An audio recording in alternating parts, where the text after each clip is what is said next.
Oh, hi guys. Let me fix my headset mic here.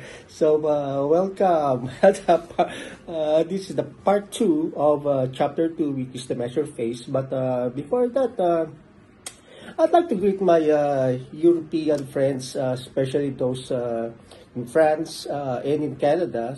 Salutations à moi à bord au Canada et en Europe. Nous gradissons jour, j'espère que vous continuez à être patient avec ma prononciation française. Je vais m'améliorer car j'aime cette langue. Profiter de la terrier. Alright, so greetings to my European friends. Before we start, I'd like to summarize what we have talked about. In the define phase, I think 2 videos ago, we have a problem statement, right, guys? So our hypothesis is that our service level, which is on a downward trend, which has a good R square, by the way, based on the chart. So meaning there is really a trend, especially the last, I think the last 3 months, right? The last 3 months. And our hypothesis is that was causing the feedback from end customers about poor customer service. So we try to brainstorm, and we figure that probably we are not answering the phones as quickly as possible. So let's say the target is answering 85% of the calls within 30 seconds. Based on our service level, we are actually way below 85% service level. So for today's topic, so we've undergone a lot of preparations for this moment. So now we will do what we call a SIPO. Again, guys, what we are talking about here are supposed to be recalled by us. So I will definitely simplify. So just imagine this process for the time being. Again, relax. Have that coffee with you, drink a glass of water, whatever makes you relax. So the process probably would look like this. So let's say I'm the customer of ABC Bank, which is our client. So as a customer, the first part of the process is that I am contemplating in calling your hotline, the call center hotline, right? So I would dial my phone, and chances are, based on our data, I will be waiting within the IVR. I'll explain later on what an IVR is, probably in the next part. But I'm waiting, and I'm listening to a recorded music while waiting for my call to be answered by an agent. So after a few seconds, or hopefully not minutes, my call will be answered by an agent. So there you go. So I will inquire, I will ask my question, I will state why I am calling, right? So there will be an interaction, and the agent would somehow empathize with me as the customer and provide solutions to my problems. So once that is done, then we end the call and say goodbye. But what are the main components of that call? So during the interaction, definitely, the call quality of the call is being measured, right? Chances are that call is being monitored, right? And normally the passing score is 85%. So what you do is just lay down the process, maybe in an Excel file, and then on top of it, label it as process steps. All right? So for each of the process, we will now identify who is doing the step and what is being done, what is the output, and who is the receiver of the output. So I'll show you a slide and reflect on it, and probably you can put some comments as to your impressions about the slide. So what I'm showing you right now is the SIPOC. So S stands for supplier, meaning this is the person who is doing the action. And then I stands for input, that is the action being made. P we already discussed, that is the process. Then O is the output. And then for every output, there is a requirement, so to speak, an SLA of what a right output would look like, or would be, or should be. And then C stands for customer, is the receiver of the output. So here, the word customer does not really pertain to the customer of the bank or the caller, but merely the person who is getting the output. All right, let's reflect for a few moments and take a look at the slide. All right, we're back.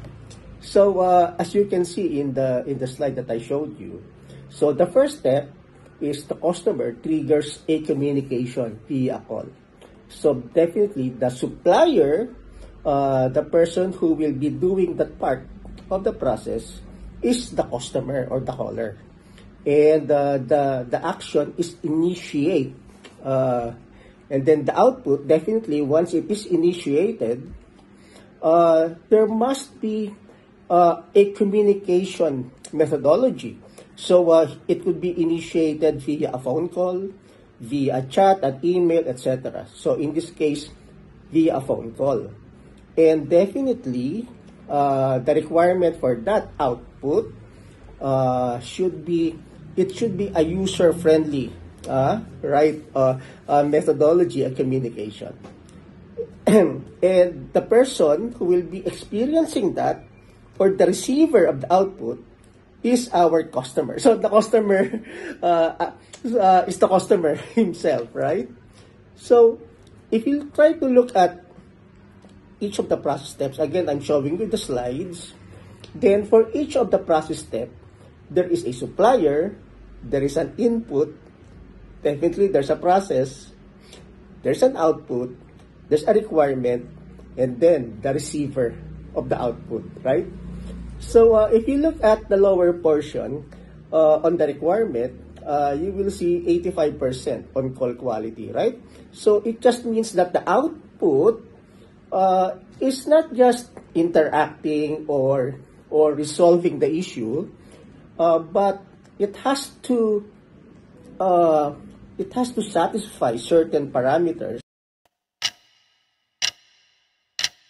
Hi guys, I'm back. So that's what a SIPOC is all about. So don't worry if this is the first time that we have encountered what a SIPOC is. But definitely, the logic behind it is for us to be able to really lay down the process and look at the people who are involved in the process, and the people who are receiving the output, right? Because it's really very important that as early as now, we should be able to have a deeper understanding of the process. All right. So once we have done the SIPOC, guys, so I'll show you a slide. So these are the possible variables that we are looking at. So let's take a look at this one by one. So we are working as of this time for service level for it to improve and and have a consistent 85%. One moment, guys.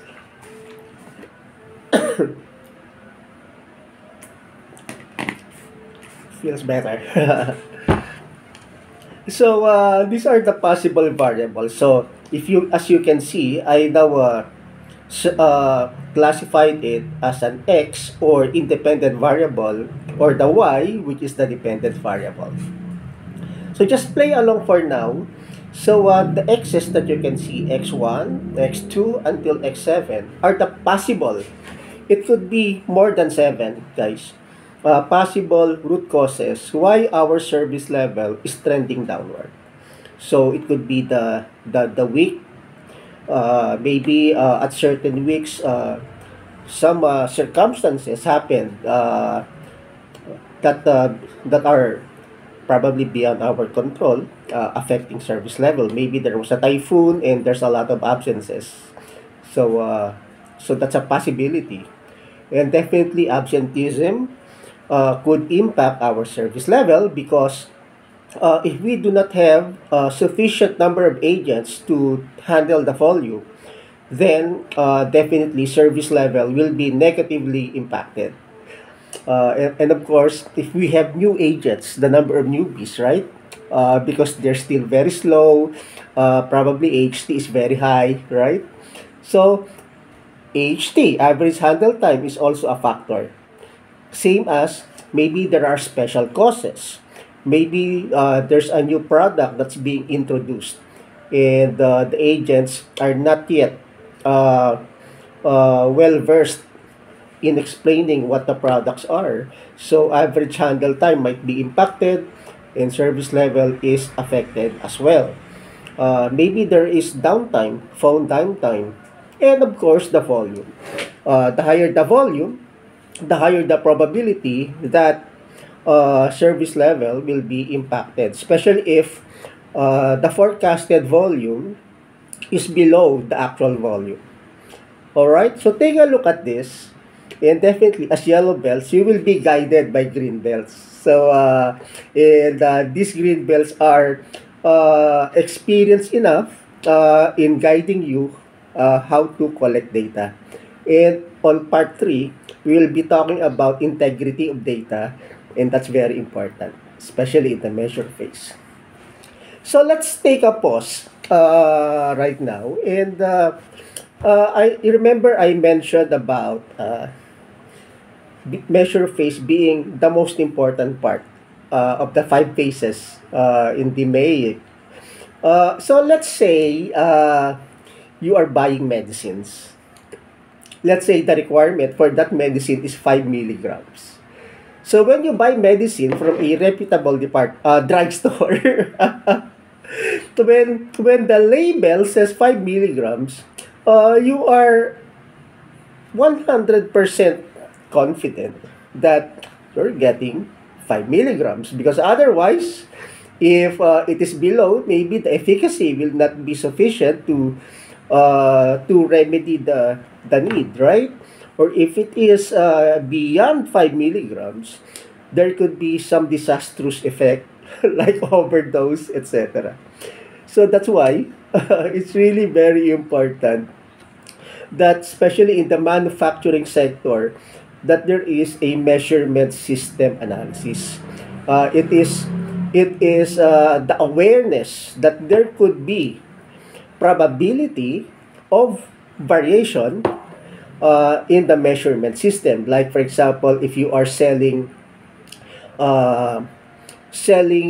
like prepaid cards, for example, you are manufacturing prepaid cards.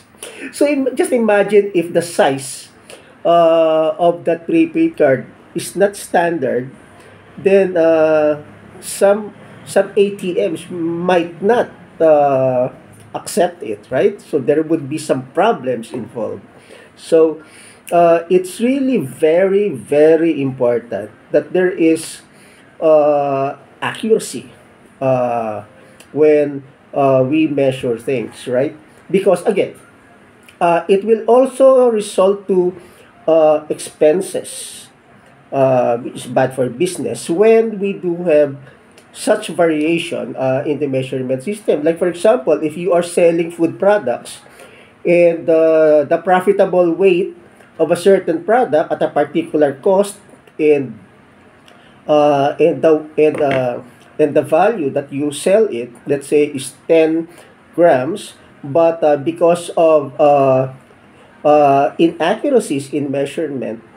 Maybe you are selling instead of the required weight. Maybe you are putting in extra extra commodities there, which is impacting your cost of operations, right? So it's really very important. That's why we do have a measurement system analysis, which talks about the potential sources of variation. And I'm showing to you right now a slide which show bias, linearity, stability, repeatability, and reproducibility. So, in short, uh, these are some possible sources of variation. Like, for example, let's take bias, for example. Let's say you are a quality analyst and you are measuring the call quality of a certain agent. Definitely, if you have favoritism or bias, then maybe you are not giving the appropriate score for that particular agent, and so on.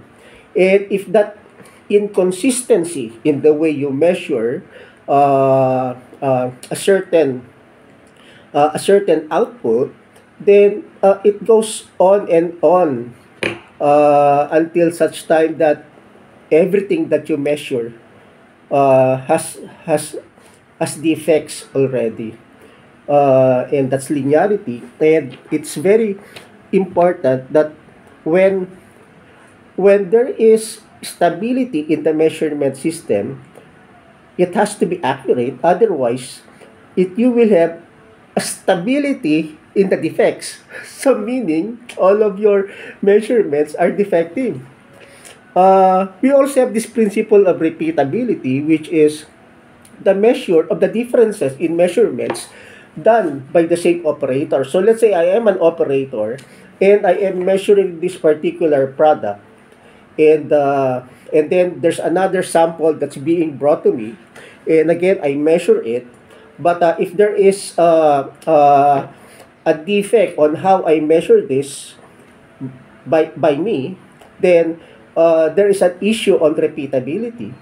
On the other hand, reproducibility is about differences between measurements when different operators measure the same part. Like for example, if I measure this as x and somebody else will measure this as x plus 1, then definitely there is a variation of 1, which is which will also impact our operations. But here's what I want you to remember, guys. Do not memorize all of this, because it will be very easy for you to go back to this slide at some point when you need to. This is the only thing that you will remember. Measurement should always be accurate. That's all you need to remember. Because otherwise, if you are not measuring things correctly, it will result to chaos. So let's take the example of the bias in scoring a quality score. So just imagine an agent getting 100%, yet despite getting 100%, customer complaints are increasing. Just imagine the client dissatisfaction that such incorrect measurement will result to. All right? Okay. So kindly reflect on that, and I'll give you some time to take your coffee. So let's be back. Let's take a 5-minute break. Let's be back at some point. While you are taking your break, I'd like to take this opportunity to give you to tell a story. Uh, because as you all know, I'm in the Philippines, and Filipinos love basketball, and we have this basketball team uh, that has a motto of always surviving challenges. We call it the never say die attitude. It all started in the 80s when uh, the team has its playing coach playing against a very tough opponent, which is actually the national team uh, in the country, and they are a commercial ball club, and they are actually the underdogs. And this playing coach is actually uh, is no longer that young, but he still is one of the best basketball players during that time. But there was an instance wherein he was hit by an elbow accidentally, which resulted to the playing coach being brought to the hospital, and he underwent some stitches. And lo and behold, after a few minutes, he came back to the game, and eventually, he was the key player that actually did the crucial baskets that resulted to them, the underdogs, winning the basketball game. So it's all about, because if you know that basketball player, he actually is very charismatic. He has this mindset of winning. He's the epitome of mental strength, because he has this mindset of fighting till the end and never giving up. That's why uh, a lot of Filipinos really admire and consider him the best basketball player in the Philippines until now. Uh, he has retired, but uh, he is still very popular because of the heroics that he did for the country and for this very popular basketball team. So we learned a lot from how this basketball team always survives challenges. They actually play better when their opponents are much stronger than them.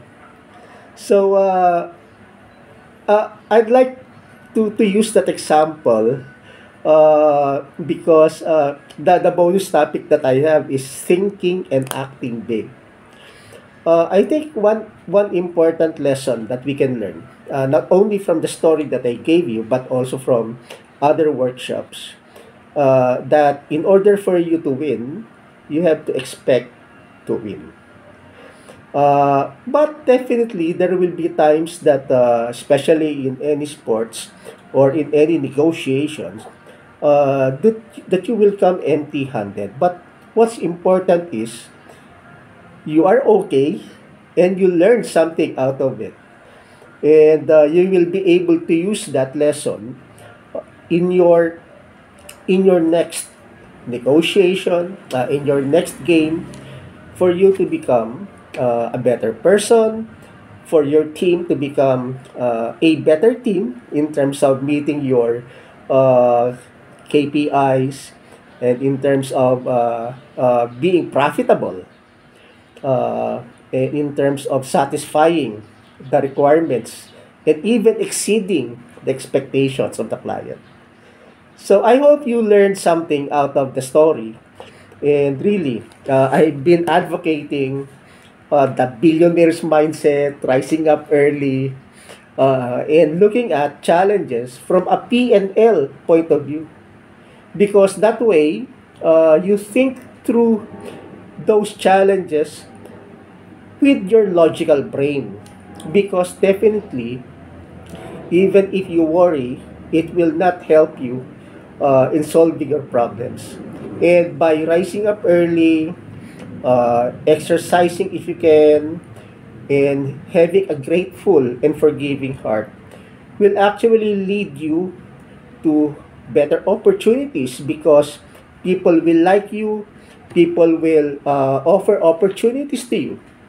Uh, Good things will come your way because you are a good person and you have that mindset of working towards solving your problem. Because as I've said, worrying will not help. All right? Okay, so for the last part, I'm showing you a test for understanding. And it says here, can you think of examples that can be disastrous if the measurements were defective? All right? I hope you can put your answers on the comment section or you can email me. And let's use that as our first topic when we discuss QCA on part 3, last part of the measure phase. So for now, I really want to thank you. Merci, and see you on our next ride. Hi guys, for our Six Sigma on the Run, I'd like to talk about hypothesis testing. As we all know, we do hypothesis testing during the analyze phase. And for those p-values below 0.05, we investigate further, right? So the goal is that when we finally discover our real root causes, we provide action plans. And during the improve phase, we observe, especially during the pilot, and we do a series of hypothesis tests once again, and this time we are expecting that p-values will now be greater than 0.05 because we already have provided action plans. We'll discuss this further, guys. Happy Tuesday. That's exercise.